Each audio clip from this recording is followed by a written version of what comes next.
The smile was very new to me. Yes, she continued, we are pieces of the sun. That is why we are luminous beings.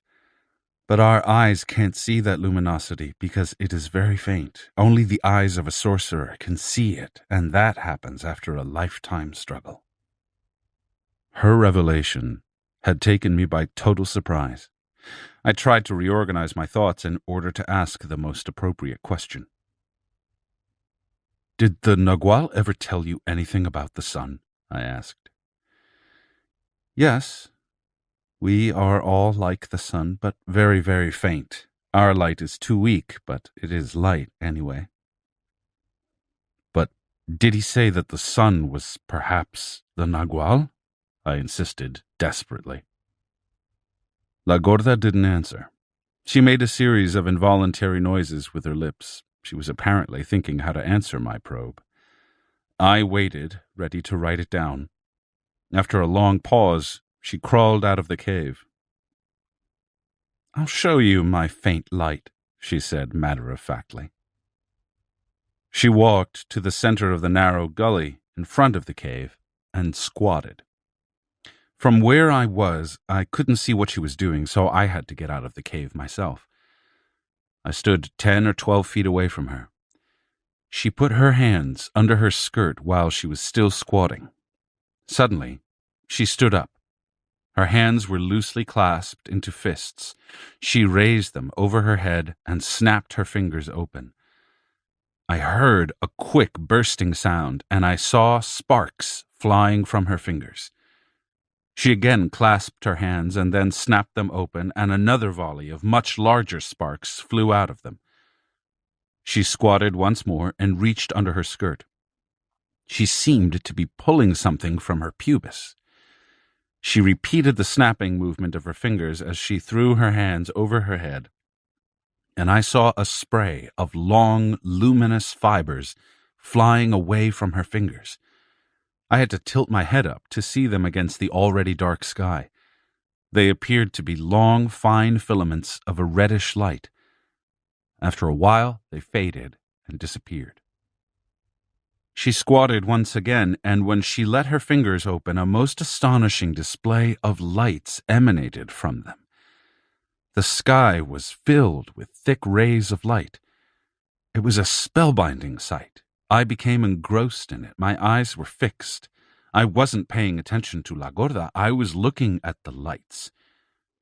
I heard a sudden outcry that forced me to look at her, just in time to see her grab one of the lines she was creating and spin to the very top of the canyon. She hovered there for an instant like a dark, huge shadow against the sky, and then descended to the bottom of the gully in spurts or small leaps, or as if she were coming down a stairway on her belly. I suddenly saw her standing over me. I hadn't realized that I had fallen on my seat. I stood up. She was soaked in perspiration and was panting, trying to catch her breath. She couldn't speak for a long time. She began to jog in place. I didn't dare to touch her. Finally, she seemed to have calmed down enough to crawl back into the cave. She rested for a few minutes. Her actions had been so fast that I had hardly had any time to evaluate what had happened. At the moment of her display, I had felt an unbearable, ticklish pain in the area just below my navel. I hadn't physically exerted myself, and yet I was also panting. I think it's time to go to our appointment, she said, out of breath. My flying opened us both. You felt my flying in your belly. That means you're open and ready to meet the four forces. What four forces are you talking about? The Naguals and Genaro's allies. You've seen them. They're horrendous. Now they are free from the Naguals and Genaro's gourds. You heard one of them around Soledad's house the other night. They're waiting for you. The moment the darkness of the day sets in, they'll be uncontainable. One of them even came after you in the daytime at Soledad's place. Those allies now belong to you and me. We will take 2 each. I don't know which ones, and I don't know how either. All the Nagual told me was that you and I would have to tackle them by ourselves. Wait! Wait! I shouted. She didn't let me speak. She gently put her hand over my mouth. I felt a pang of terror in the pit of my stomach. I had been confronted in the past with some inexplicable phenomena which Don Juan and Don Genaro had called their allies. There were 4 of them, and they were entities as real as anything in the world. Their presence was so outlandish that it would create an unparalleled state of fear in me every time I perceived them. The first one I had encountered was Don Juan's. It was a dark, rectangular mass, 8 or 9 feet high and 4 or 5 feet across. It moved with the crushing weight of a giant boulder and breathed so heavily that it reminded me of the sound of bellows. I had always encountered it at night in the darkness. I had fancied it to be like a door that walked by, pivoting on one corner and then on the other. The second ally I came across was Don Genaro's. It was a long-faced, bald-headed, extraordinarily tall, glowing man with thick lips and enormous, droopy eyes. He always wore pants that were too short for his long, skinny legs. I had seen those 2 allies a great many times while in the company of Don Juan and Don Genaro. The sight of them would invariably cause an irreconcilable separation between my reason and my perception. On the one hand, I had no rational ground whatsoever to believe that what was happening to me was actually taking place, and on the other hand, there was no possible way of discarding the truthfulness of my perception. Since they had always appeared while Don Juan and Don Genaro were around, I had filed them away as products of the powerful influence that those 2 men had had on my suggestible personality. In my understanding, it was either that, or that Don Juan and Don Genaro had in their possession forces they called their allies, forces which were capable of manifesting themselves to me as those horrendous entities. A feature of the allies was that they never allowed me to scrutinize them thoroughly. I had tried, various times, to focus my undivided attention on them, but every time I would get dizzy and disassociated. The other 2 allies were more elusive. I had seen them only once, a gigantic black jaguar with yellow, glowing eyes, and a ravenous, enormous coyote. The 2 beasts were ultimately aggressive and overpowering. The jaguar was Don Genaro's, and the coyote was Don Juan's. La Gorda crawled out of the cave. I followed her. She led the way. We walked out of the gully and reached a long, rocky plain. She stopped and let me step ahead. I told her that if she was going to let me lead us, I was going to try to get to the car. She shook her head affirmatively and clung to me. I could feel her clammy skin. She seemed to be in a state of great agitation. It was perhaps a mile to where we had left the car, and to reach it we had to cross the deserted rocky plain. Don Juan had shown me a hidden trail among some big boulders, almost on the side of the mountain that flanked the plain toward the east. I headed for that trail. Some unknown urge was guiding me. Otherwise, I would have taken the same trail we had taken before when we had crossed the plain on the level ground. La Gorda seemed to be anticipating something awesome. She grabbed onto me. Her eyes were wild. "Are we going the right way?" I asked. She didn't answer. She pulled her shawl and twisted it until it looked like a long, thick rope. She encircled my waist with it, crossed over the ends, and encircled herself. She tied a knot and thus had us bound together in a band that looked like a figure 8. "What did you do this for?" I asked. She shook her head. Her teeth chattered, but she couldn't say a word. Her fright seemed to be extreme. She pushed me to keep on walking. I couldn't help wondering why I wasn't scared out of my wits myself.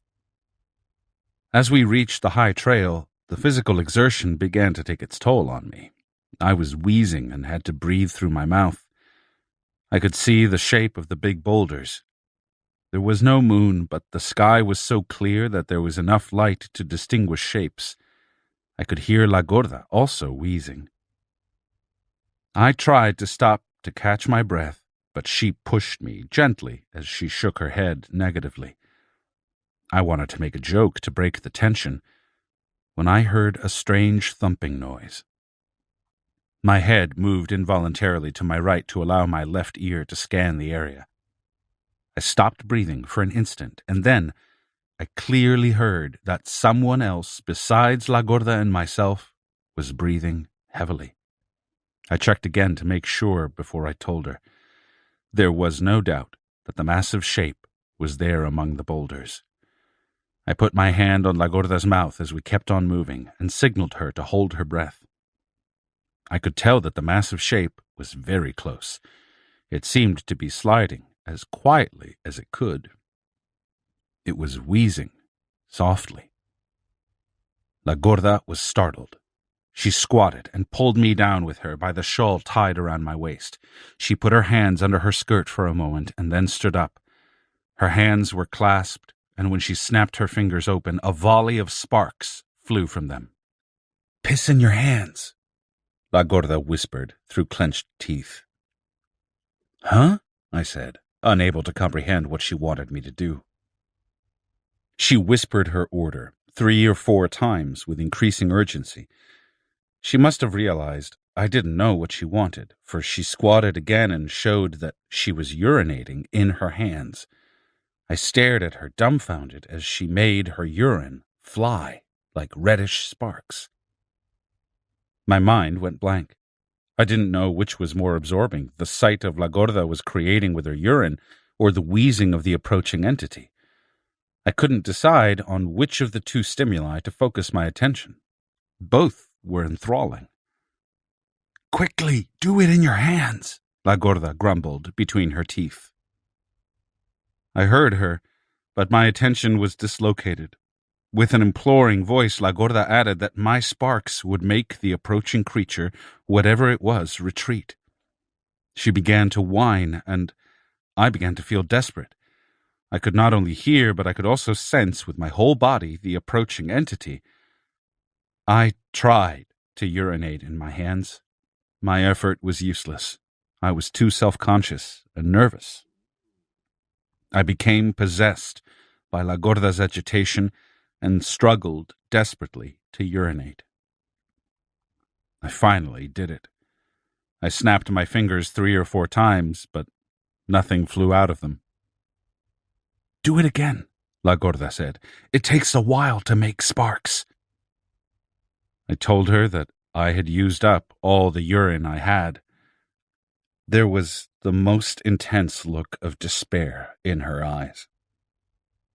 At that instant, I saw the massive rectangular shape moving toward us. Somehow, it didn't seem menacing to me, although La Gorda was about to faint out of fear. Suddenly, she untied her shawl and leaped onto a small rock that was behind me and hugged me from behind, putting her chin on my head. She had practically climbed on my shoulders. The instant that we adopted that position, the shape ceased moving. It kept on wheezing, perhaps 20 feet away from us. I felt a giant tension that seemed to be focused in my midsection. After a while, I knew without the shadow of a doubt that if we remained in that position, we would have drained our energy and fallen prey to whatever was stalking us. I told her that we were going to run for our lives. She shook her head negatively. She seemed to have regained her strength and confidence. She said then that we had to bury our heads in our arms and lie down with our thighs against our stomachs. I remembered then that years before, Don Juan had made me do the same thing one night when I was caught in a deserted field in northern Mexico by something equally unknown and yet equally real to my senses. At that time, Don Juan had said that fleeing was useless, and that the only thing one could do was to remain on the spot in the position La Gorda had just prescribed. I was about to kneel down when I had the unexpected feeling that we had made a terrible mistake in leaving the cave. We had to go back to it, at any cost. I looped La Gorda's shawl over my shoulders and under my arms. I asked her to hold the tips above my head, climb to my shoulders, and stand on them, bracing herself by pulling up the ends of the shawl and fastening it like a harness. Years before, Don Juan had told me that one should meet strange events, such as the rectangular shape in front of us, with unexpected actions. He said that once he himself stumbled upon a deer that talked to him, and he stood on his head for the duration of that event as a means of assuring his survival and to ease the strain of such an encounter. My idea was to try to walk around the rectangular shape back to the cave with La Gorda standing on my shoulders. She whispered that the cave was out of the question. The Nagual had told her not to remain there at all. I argued as I fixed the shawl for her that my body had the certainty that in the cave we would be all right. She replied that that was true and it would work, except that we had no means whatever to control those forces. We needed a special container, a gourd of some sort, like those I had seen dangling from Don Juan's and Don Genaro's belts. She took off her shoes and climbed on my shoulders and stood there. I held her by her calves. As she pulled on the ends of the shawl, I felt the tension of the band under my armpits. I waited until she had gained her balance. To walk in the darkness, carrying 115 pounds on my shoulders, was no mean feat. I went very slowly. I counted 23 paces, and I had to put her down. The pain on my shoulder blades was unbearable. I told her that although she was very slender, her weight was crushing my collarbone. The interesting part, however, was that the rectangular shape was no longer in sight. Our strategy had worked. La Gorda suggested that she carry me on her shoulders for a stretch. I found the idea ludicrous. My weight was more than what her small frame could stand. We decided to walk for a while and see what happened. There was a dead silence around us. We walked slowly, bracing each other. We had moved no more than a few yards when I again began to hear strange breathing noises, a soft, prolonged hissing like the hissing of a feline. I hurriedly helped her to get back on my shoulders and walked another 10 paces. I knew we had to maintain the unexpected as a tactic if we wanted to get out of that place. I was trying to figure out another set of unexpected actions we could use instead of La Gorda standing on my shoulders when she took off her long dress. In one single movement, she was naked. She scrambled on the ground looking for something. I heard a cracking sound, and she stood up holding a branch from a low bush. She maneuvered her shawl around my shoulders and neck and made a sort of riding support where she could sit with her legs wrapped around my waist, like a child riding piggyback. She then put the branch inside her dress and held it above her head. She began to twirl the branch, giving the dress a strange bounce. To that effect, she added a whistle, imitating the peculiar cry of a night owl.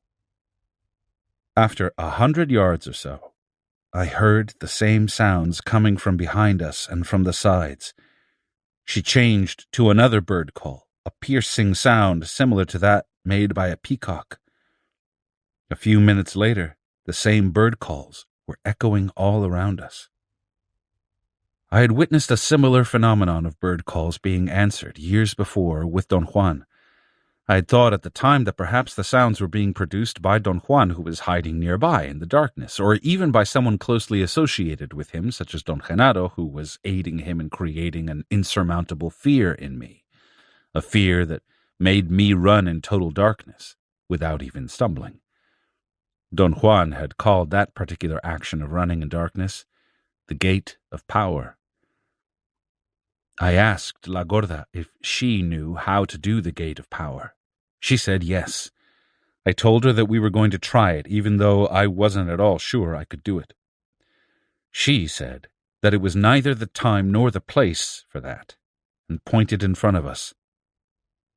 My heart, which had been beating fast all along, began to pound wildly inside my chest. Right ahead of us, perhaps 10 feet away, and smack in the middle of the trail, was one of Don Genado's allies, the strange glowing man with the long face and the bald head. I froze on the spot. I heard La Gorda's shriek as though it were coming from far away. She frantically pounded on my sides with her fists. Her action broke my fixation on the man. She turned my head to the left and then to the right. On my left side, almost touching my leg, was the black mass of a giant feline with glaring yellow eyes. To my right, I saw an enormous, phosphorescent coyote. Behind us, almost touching La Gorda's back, was the dark rectangular shape. The man turned his back to us and began to move on the trail. I also began to walk. La Gorda kept on shrieking and whining. The rectangular shape was almost grabbing her back. I heard it moving with crushing thumps. The sound of its steps reverberated on the hills around us. I could feel its cold breath on my neck. I knew that La Gorda was about to go mad, and so was I. The feline and the coyote were almost rubbing my legs. I could hear their hissing and growling increasing in volume. I had, at that moment, the irrational urge to make a certain sound Don Juan had taught me. The allies answered me. I kept on frantically making the sound, and they answered me back. The tension diminished by degrees, and before we reached the road, I was part of a most extravagant scene. La Gorda was riding piggyback, happily bouncing her dress over her head as if nothing had ever happened, keeping the bounces in rhythm with the sound I was making, while 4 creatures of another world answered me back as they moved at my pace, flanking us on all 4 sides. We got to the road in that fashion, but I didn't want to leave. There seemed to be something missing. I stayed motionless with La Gorda on my back and made a very special tapping sound Don Juan had taught me. He said that it was the call of moths. In order to produce it, one had to use the inside edge of the left hand and the lips. As soon as I made it, everything seemed to come to rest peacefully. The 4 entities answered me, and as they did, I knew which were the ones that would go with me. I then walked to the car and eased La Gorda off my back onto the driver's seat and pushed her over to the side. We drove away in absolute silence. Something had touched me somewhere, and my thoughts had been turned off. La Gorda suggested that we go to Don Genado's place instead of driving to her house. She said that Benigno, Nestor, and Pablito lived there, but they were out of town. Her suggestion appealed to me. Once we were in the house, La Gorda lit a lantern. The place looked just as it had the last time I had visited Don Genado. We sat on the floor. I pulled up a bench and put my writing pad on it. I wasn't tired and I wanted to write, but I couldn't do it. I couldn't write at all. "What did the Nagual tell you about the allies?" I asked. My question seemed to catch her off guard. She didn't know how to answer. "I can't think," she finally said. It was as though she had never experienced that state before. She paced back and forth in front of me. Tiny beads of perspiration had formed on the tip of her nose and on her upper lip. She suddenly grabbed me by the hand and practically pulled me out of the house. She led me to a nearby ravine, and there she got sick. My stomach felt queasy. She said that the pull of the allies had been too great, and that I should force myself to throw up. I stared at her, waiting for a further explanation. She took my head in her hands and stuck her finger down my throat with the certainty of a nurse dealing with a child. and actually made me vomit. She explained that human beings had a very delicate glow around the stomach and that glow was always being pulled by everything around. At times, when the pull was too great, as in the case of contact with the Allies, or even in the case of contact with strong people, the glow would become agitated, change color, or even fade altogether. In such instances, the only thing one could do was simply to throw up. I felt better, but not quite myself yet. I had a sense of tiredness, of heaviness around my eyes. We walked back to the house. As we reached the door, La Gorda sniffed the air like a dog and said that she knew which allies were mine. Her statement, which ordinarily would have had no other significance than the one she alluded to, or the one I myself read into it, had the special quality of a cathartic device. It made me explode into thoughts. All at once, my usual intellectual deliberations came into being. I felt myself leaping in the air, as if thoughts had an energy of their own. The first thought that came to my mind was that the Allies were actual entities, as I had suspected without ever daring to admit it, even to myself. I had seen them, and felt them, and communicated with them. I was euphoric. I embraced La Gorda and began to explain to her the crux of my intellectual dilemma. I had seen the Allies without the aid of Don Juan or Don Genaro, and that act made all the difference in the world to me. I told La Gorda that once, when I had reported to Don Juan that I had seen one of the Allies, he had laughed and urged me not to take myself so seriously and to disregard what I had seen. I had never wanted to believe I was having hallucinations, but I didn't want to accept that there were allies either. My rational background was unbending. I could not bridge the gap. This time, however, everything was different, and the thought that there were actually beings on this earth that were from another world without being aliens to the earth was more than I could bear. I said to La Gorda, half in jest, that secretly I would have given anything to be crazy.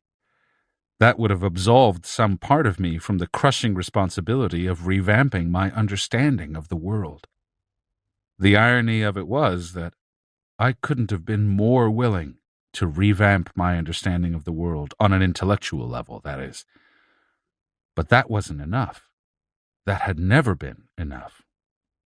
And that had been my insurmountable obstacle all along. My deadly flaw.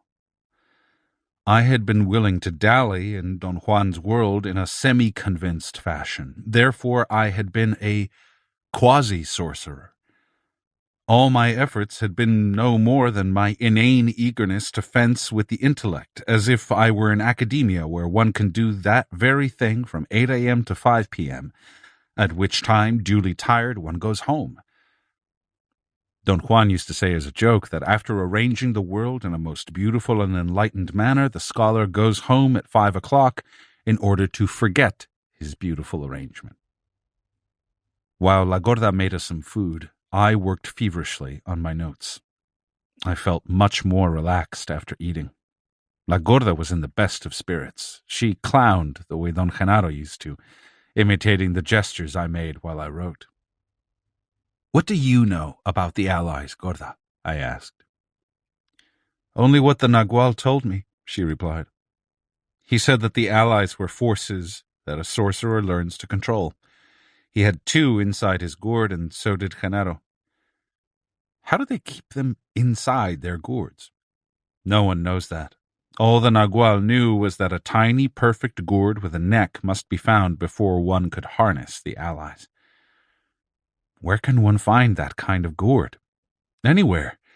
The Nagual left word with me in case we survived the attack of the Allies that we should start looking for the perfect gourd, which must be the size of the thumb of the left hand.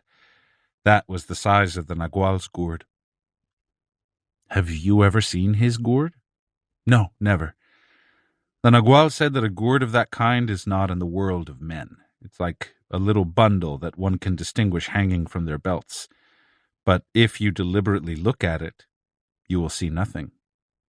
The gourd, once it's found, must be groomed with great care. Usually sorcerers find gourds like that on vines in the woods. They pick them and dry them, and then they hollow them out. And then they smooth them and polish them. Once the sorcerer has his gourd, he must offer it to the allies and entice them to live there. If the allies consent, the gourd disappears from the world of men, and the allies become an aid to the sorcerer. The Nagual and Genaro could make their allies do anything that needed to be done, things they themselves couldn't do, such as, for instance, sending the wind to chase me or sending that chicken to run inside Lydia's blouse. I heard a peculiar, prolonged hissing sound outside the door. It was the exact sound I had heard in Doña Soledad's house 2 days before.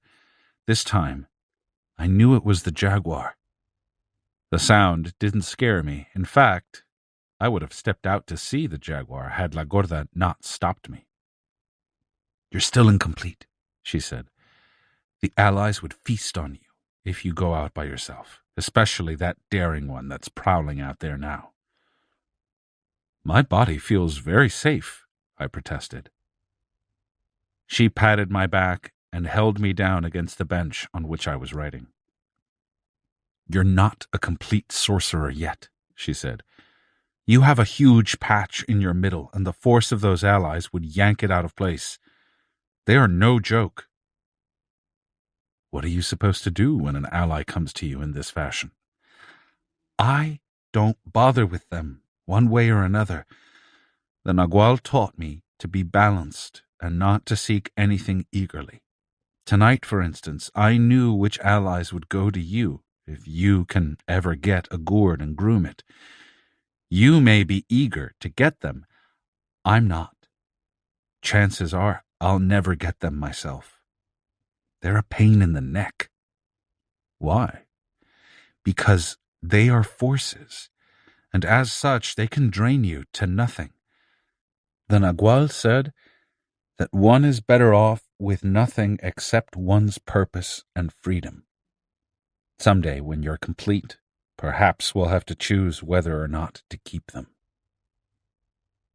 I told her that I personally liked the jaguar, even though there was something overbearing about it. She peered at me. There was a look of surprise and bewilderment in her eyes. "I really like that one," I said. "Tell me what you saw," she said. I realized at that moment that I had automatically assumed that she had seen the same things I had. I described in great detail the 4 allies as I had seen them. She listened more than attentively. She appeared to be spellbound by my description. "The allies have no form," she said when I had finished. "They are like a presence, like a wind, like a glow. The first one we found tonight was a blackness that wanted to get inside my body. That's why I screamed. I felt it reaching up my legs. The others were just colors. Their glow was so strong, though, that it made the trail look as if it were daytime." Her statements astounded me. I had finally accepted, after years of struggle and purely on the basis of our encounter with them that night, that the allies had a consensual form, a substance which could be perceived equally by everyone's senses. I jokingly told La Gorda that I had already written in my notes that they were creatures with form. "What am I going to do now?" I asked in a rhetorical sense. "It's very simple," she said. "Write that they are not." I thought that she was absolutely right. "Why do I see them as monsters?" I asked. "That's no mystery," she said. "You haven't lost your human form yet. The same thing happened to me. I used to see the allies as people. All of them were Indian men with horrible faces and mean looks. They used to wait for me in deserted places. I thought they were after me as a woman. The Nagual used to laugh his head off at my fears, but still I was half dead with fright. One of them used to come and sit on my bed and shake it until I would wake up. The fright that ally used to give me was something that I don't want repeated, even now that I'm changed. Tonight, I think I was as afraid of the allies as I used to be. You mean you don't see them as human beings anymore? No, not anymore. The Nagual told you that an ally is formless. He's right. An ally is only a presence, a helper that is nothing, and yet it is as real as you and me. Have the little sisters seen the allies? Everybody has seen them one time or another. Are the allies just a force for them, too? No. They're like you. They haven't lost their human form yet. None of them has. For all of them, the little sisters, the Genaros and Soledad, the allies are horrendous things. With them, the allies are malevolent, dreadful creatures of the night. The sole mention of the allies sends Lydia and Josefina and Pablito into a frenzy. Rosa and Nestor are not that afraid of them, but they don't want to have anything to do with them either. Benigno has his own designs, so he's not concerned with them. They don't bother him, or me, for that matter. But the others are easy prey for the allies, especially now that the allies are out of the Naguals and Genaros' gourds. They come all the time, looking for you. The Nagual told me that as long as one clings to the human form, one can only reflect that form. And since the allies feed directly onto our life force in the middle of the stomach, they usually make us sick, and then we see them as heavy, ugly creatures. Is there something that we can do to protect ourselves, or to change the shape of those creatures? What all of you have to do is lose your human forms. What do you mean? My question didn't seem to have any meaning for her. She stared at me blankly, as if waiting for me to clarify what I had just said. She closed her eyes for a moment. You don't know about the human mold and the human form, do you? She asked. I stared at her. I've just seen that you know nothing about them, she said, and smiled. You're absolutely right, I said. The Nagual told me that the human form is a force, she said, and the human mold is, well, a mold. He said that everything has a particular mold. Plants have molds, animals have molds, worms have molds. Are you sure the Nagual never showed you the human mold? I told her that he had sketched the concept, but in a very brief manner, once when he had tried to explain something about a dream I had had. In the dream in question, I had seen a man who seemed to be concealing himself in the darkness of a narrow gully. To find him there scared me. I looked at him for a moment, and then the man stepped forward and made himself visible to me. He was naked, and his body glowed. He seemed to be delicate, almost frail. I liked his eyes. They were friendly and profound. I thought that they were very kind. But then he stepped back into the darkness of the gully, and his eyes became like two mirrors, like the eyes of a ferocious animal. Don Juan said that I had encountered the human mold in dreaming. He explained that sorcerers have the avenue of their dreaming to lead them to the mold, and that the mold of men was definitely an entity which could be seen by some of us at certain times when we are imbued with power, and by all of us, for sure, at the moment of our death.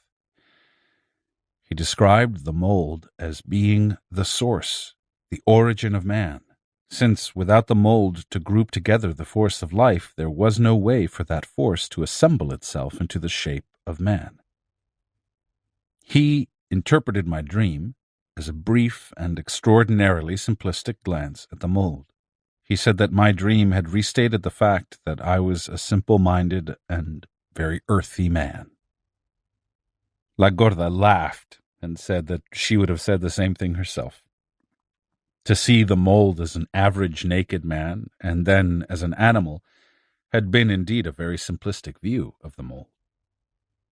Perhaps it was just a stupid, ordinary dream, I said, trying to defend myself.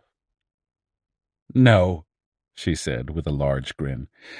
You see, the human mold glows, and it's always found in waterholes and narrow gullies. Why in gullies and waterholes? I asked. It feeds on water. Without water, there is no mold, she replied.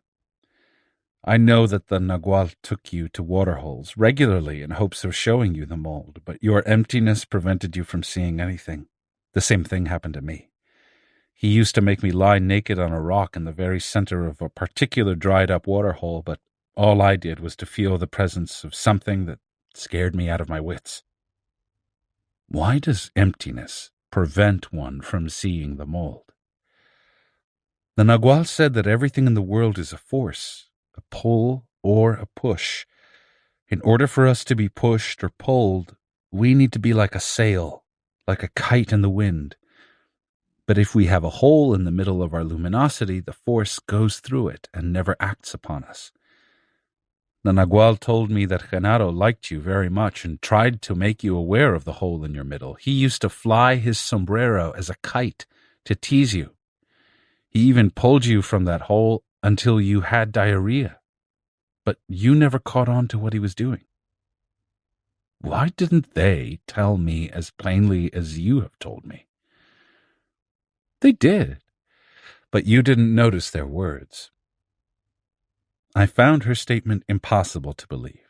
To accept that they had told me about it and I hadn't acknowledged it was unthinkable. Did you ever see the mold, Gorda? I asked. Sure, when I became complete again.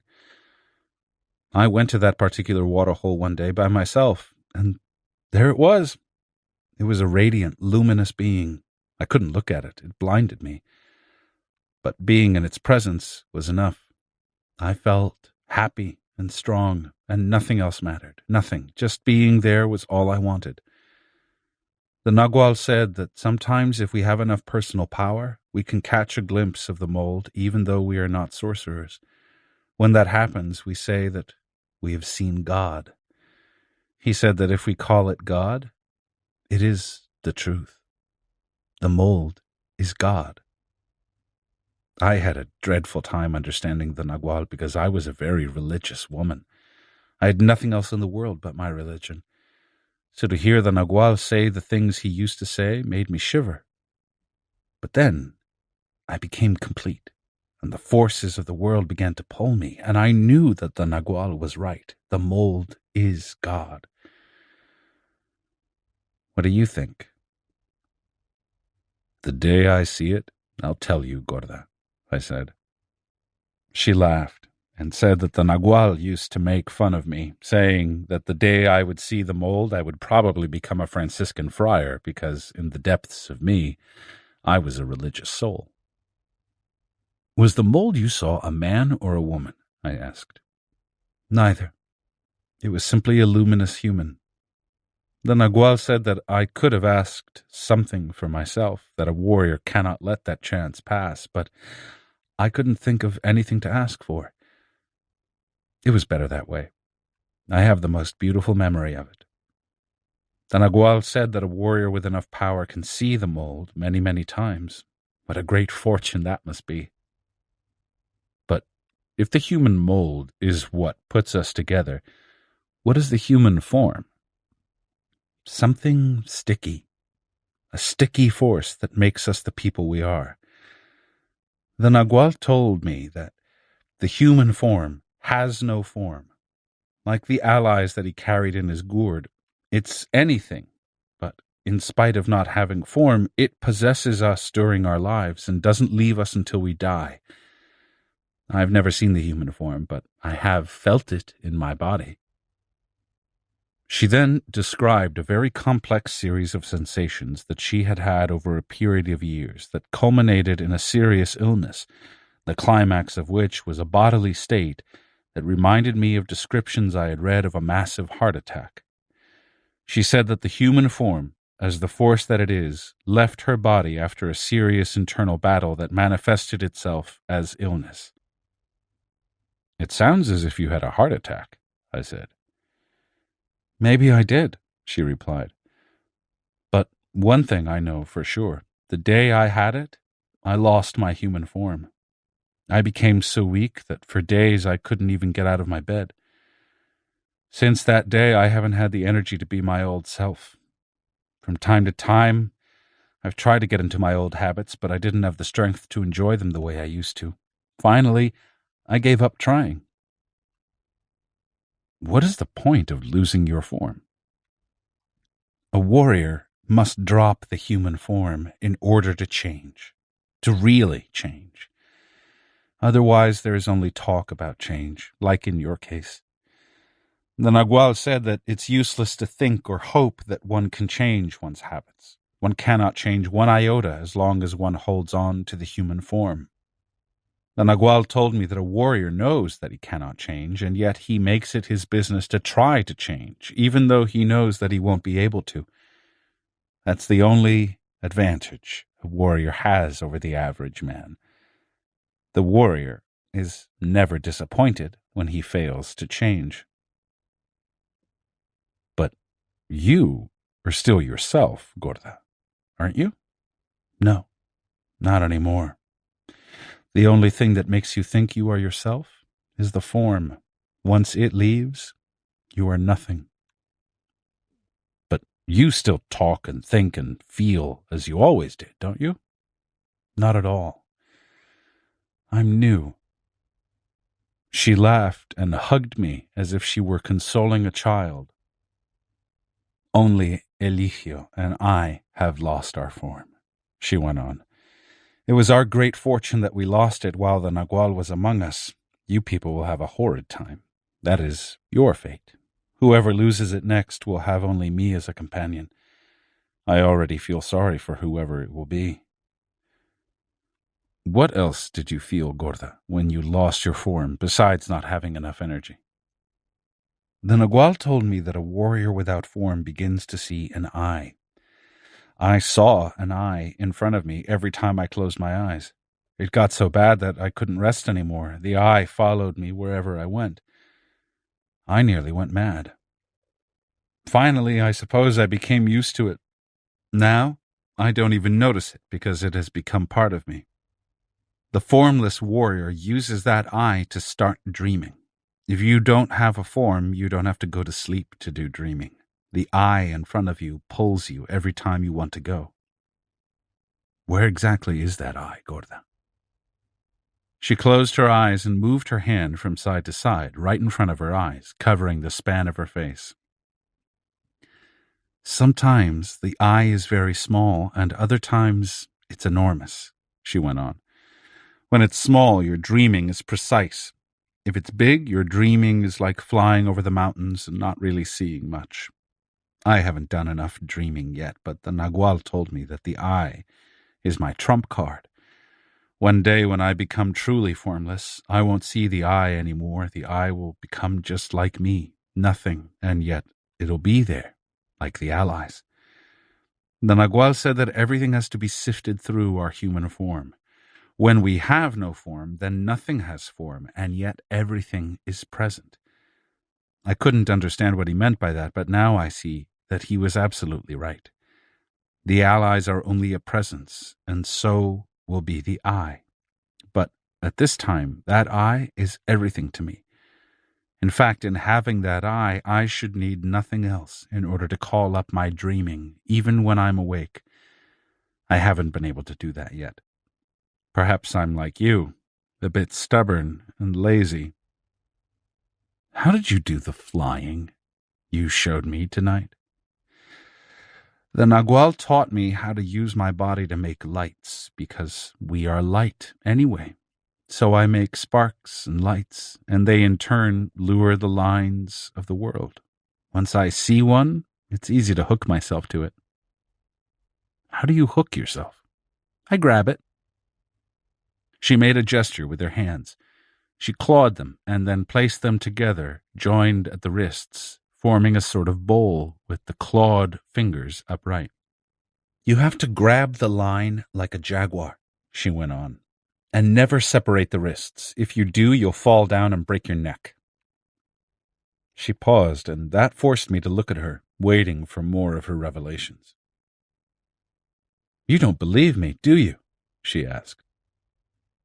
Without giving me time to answer, she squatted and began again to produce her display of sparks. I was calm and collected and could place my undivided attention on her actions. When she snapped her fingers open, every fiber of her muscles seemed to tense at once. That tension seemed to be focused on the very tips of her fingers and was projected out like rays of light. The moisture in her fingertips was actually a vehicle to carry some sort of energy emanating from her body. How did you do that, Gorda? I asked, truly marveling at her. I really don't know, she said. I simply do it. I've done it lots and lots of times, and yet I don't know how I do it. When I grab one of those rays, I feel that I'm being pulled by something. I really don't do anything else except let the lines I've grabbed pull me. When I want to get back through, I feel that the line doesn't want to let me free, and I get frantic.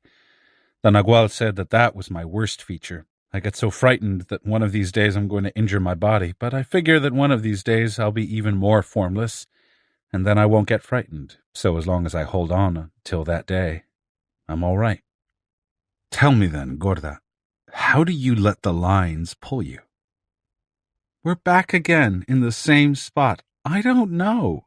The Nagual warned me about you. You want to know things that cannot be known. I struggled to make clear to her that what I was after were the procedures. I had really given up looking for an explanation from all of them because their explanations explained nothing to me. To describe to me the steps that were followed was something altogether different. How did you learn to let your body hold on to the lines of the world? I asked. I learned that in dreaming, she said, but I really don't know how. Everything for a woman warrior starts in dreaming. The Nagual told me, just as he told you, first to look for my hands in my dreams. I couldn't find them at all. In my dreams, I had no hands. I tried and tried for years to find them. Every night I used to give myself the command to find my hands, but it was to no avail. I never found anything in my dreams. The Nagual was merciless with me. He said that I had to find them or perish. So I lied to him that I had found my hands in my dreams. The Nagual didn't say a word, but Genaro threw his hat on the floor and danced on it. He patted my head and said that I was really a great warrior. The more he praised me, the worse I felt. I was about to tell the Nagual the truth when crazy Genaro aimed his behind at me and let out the loudest and longest fart I had ever heard. He actually pushed me backward with it. It was like a hot, foul wind, disgusting and smelly, just like me. The Nagual was choking with laughter. I ran to the house and hid there. I was very fat then. I used to eat a great deal, and I had a lot of gas, so I decided not to eat for a while. Lydia and Josefina helped me. I didn't eat anything for 23 days, and then one night I found my hands in my dreams. They were old and ugly and green, but they were mine. So that was the beginning. The rest was easy. And what was the rest, Gorda? The next thing the Nagual wanted me to do was to try to find houses or buildings in my dreams and look at them, trying not to dissolve the images. He said that the art of the dreamer is to hold the image of his dream, because that's what we do anyway during all our lives. What did he mean by that? Our art as ordinary people is that we know how to hold the image of what we're looking at. The Nagual said that we do that, but we don't know how. We just do it. That is, our bodies do it. In dreaming, we have to do the same thing, except that in dreaming, we have to learn how to do it. We have to struggle not to look, but merely to glance and yet hold the image.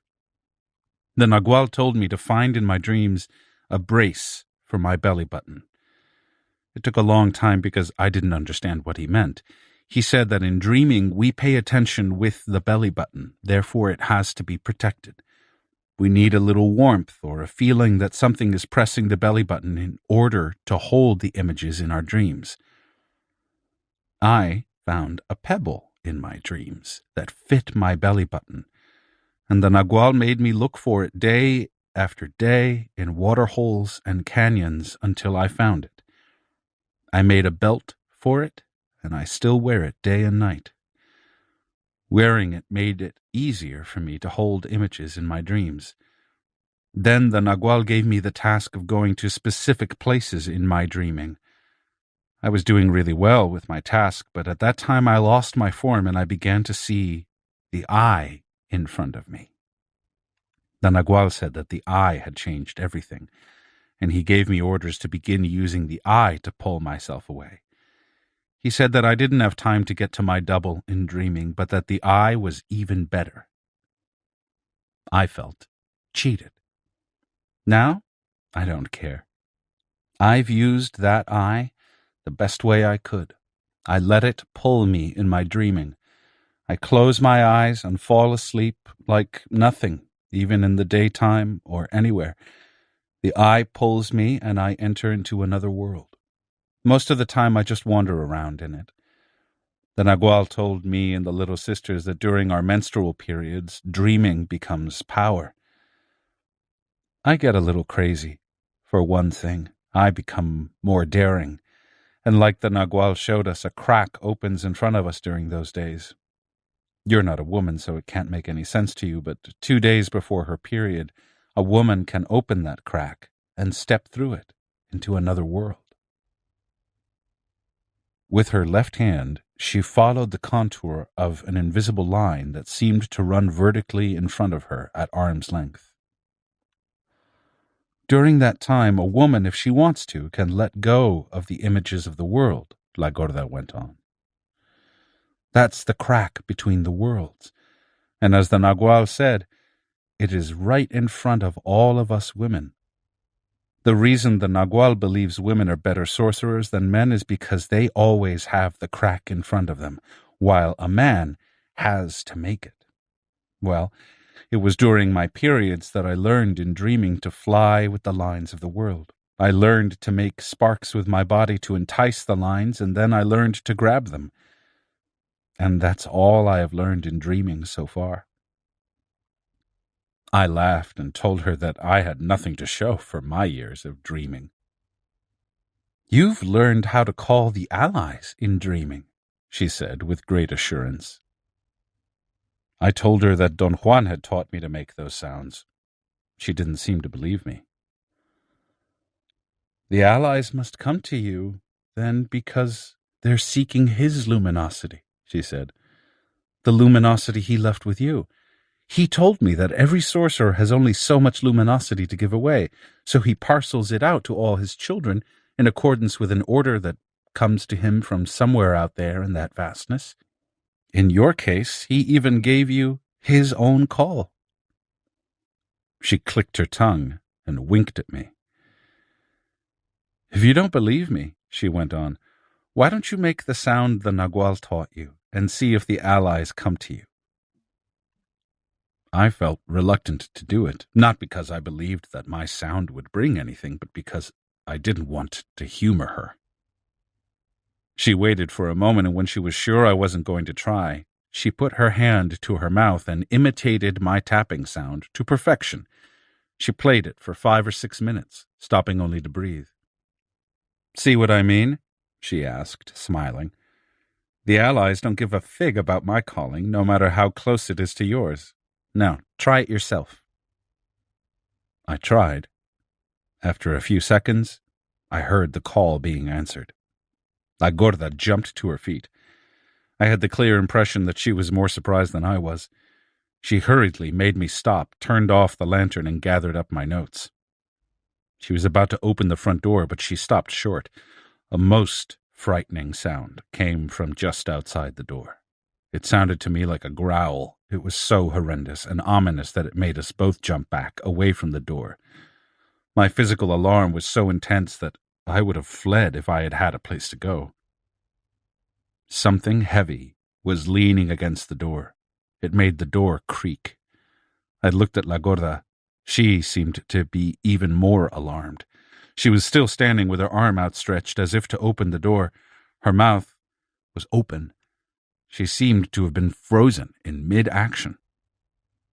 The door was about to be sprung open any moment. There were no bangs on it, just a terrifying pressure. Not only on the door, but all around the house. La Gorda stood up and told me to embrace her quickly from behind, locking my hands around her waist over her belly button. She performed then a strange movement with her hands. It was as though she were flipping a towel while holding it at the level of her eyes. She did it 4 times. Then she made another strange movement. She placed her hands at the middle of her chest with the palms up, one above the other, without touching. Her elbows were straight out to her sides. She clasped her hands as if she had suddenly grabbed 2 unseen bars. She slowly turned her hands over until the palms were facing down, and then she made a most beautiful, exertive movement, a movement that seemed to engage every muscle in her body. It was as though she were opening a heavy sliding door that offered a great resistance. Her body shivered with the exertion. Her arms moved slowly as if opening a very, very heavy door until they were fully extended laterally. I had the clear impression that as soon as she opened that door, a wind rushed through. That wind pulled us, and we actually went through the wall. Or rather, the walls of the house went through us, or perhaps all 3, La Gorda, the house, and myself, went through the door she had opened. All of a sudden, I was out in an open field. I could see the dark shapes of the surrounding mountains and trees. I was no longer holding on to La Gorda's waist. A noise above me made me look up, and I saw her hovering, perhaps 10 feet above me, like the black shape of a giant kite. I felt a terrible itch in my belly button, and then La Gorda plummeted down to the ground at top speed. But instead of crashing, she came to a soft, total halt. At the moment that La Gorda landed, the itch in my umbilical region turned into a horribly exhausting, nervous pain. It was as if her landing were pulling my insides out. I screamed in pain at the top of my voice. Then La Gorda was standing next to me, desperately out of breath. I was sitting down. We were again in the room of Don Genaro's house, where we had been. La Gorda seemed unable to catch her breath. She was drenched in perspiration. "We've got to get out of here," she muttered. It was a short drive to the little sister's house. None of them was around. La Gorda lit a lantern and led me directly to the open-air kitchen in the back. There she undressed herself and asked me to bathe her like a horse by throwing water on her body. I took a small tub full of water and proceeded to pour it gently on her, but she wanted me to drench her.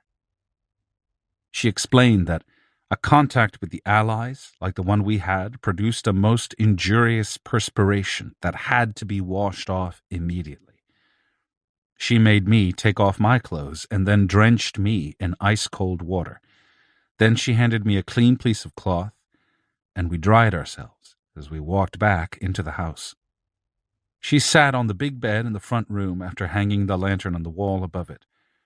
Her knees were up, and I could see every part of her body. I hugged her naked body, and it was then that I realized what Doña Soledad had meant when she said that La Gorda was the Nagual's woman. She was formless, like Don Juan. I could not possibly think of her as a woman. I started to put on my clothes. She took them away from me. She said that before I could wear them again, I had to sun them. She gave me a blanket to put over my shoulders and got another one for herself. That attack of the Allies was truly scary, she said as we sat down on the bed. We were really lucky that we could get out of their grip. I had no idea why the Nagual told me to go to Genaro's with you. Now I know. That house is where the Allies are the strongest. They missed us by the skin of our teeth. We were lucky that I knew how to get out. How did you do it, Gorda? I really don't know, she said. I simply did it. My body knew how, I suppose, but when I want to think how I did it, I can't. This was a great test for both of us. Until tonight, I didn't know that I could open the eye. But look what I did. I actually opened the eye, just as the Nagual said I could. I've never been able to do it until you came along. I've tried, but it never worked. This time, the fear of those allies made me just grab the eye the way the Nagual told me to, by shaking it 4 times in its 4 directions. He said that I should shake it as I shake a bedsheet, and then I should open it as a door by holding it right at the middle. The rest was very easy. Once the door was opened, I felt a strong wind pulling me instead of blowing me away. The trouble, the Nagual said, is to return. You have to be very strong to do that. The Nagual and Genaro and Eligio could go in and out of that eye like nothing. For them, the eye wasn't even an eye. They said it was an orange light like the sun. And so were the Nagual and Genaro, an orange light when they flew. I'm still very low on the scale. The Nagual said that when I do my flying, I spread out and look like a pile of cow dung in the sky. I have no light. That's why the return is so dreadful for me. Tonight, you helped me and pulled me back twice. The reason I showed you my flying tonight was because the Nagual gave me orders to let you see it, no matter how difficult or crummy it is. With my flying, I was supposed to be helping you, the same way you were supposed to be helping me when you showed me your double. I saw your whole maneuver from the door. You were so busy feeling sorry for Josefina that your body didn't notice my presence. I saw how your double came out from the top of your head. It wriggled out like a worm. I saw a shiver that began in your feet and went through your body, and then your double came out. It was like you, but very shiny. It was like the Nagual himself. That's why the sisters were petrified. I knew they thought that it was the Nagual himself, but I couldn't see all of it. I missed the sound because I have no attention for it. I beg your pardon? The double needs a tremendous amount of attention. The Nagual gave that attention to you, but not to me. He told me that he had run out of time. She said something else about a certain kind of attention, but I was very tired. I fell asleep so suddenly that I didn't even have time to put my notes away.